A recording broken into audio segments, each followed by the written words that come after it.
Hello everyone, welcome to the Postman automation tutorial series. So in this video we will understand how we can work with collection.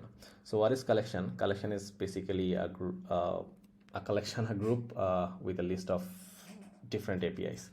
Okay, so in here this Postman automation is a collection, and under this collection we have two APIs, weather API and no-let API. So actually they are the same API, just two different scenarios. So let's say we have hundreds of APIs under this collection. In that case, it will not be possible to run each of these automation tests one by one by clicking them and sending a request. It will not be possible if we have hundreds of APIs under a collection. So how can we run all the test cases at once? So to do that, just go to the collection and click on this three dot, and from there just click on this run collection.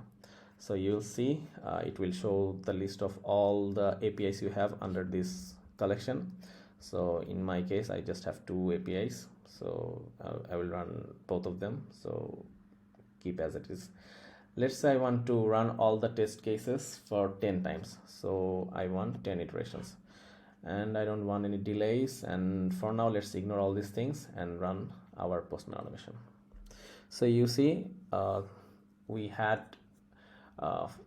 8 test cases, 4 on each of them, and all of them ran 10 times. So that's why we have this 80 test results here, all of them passed.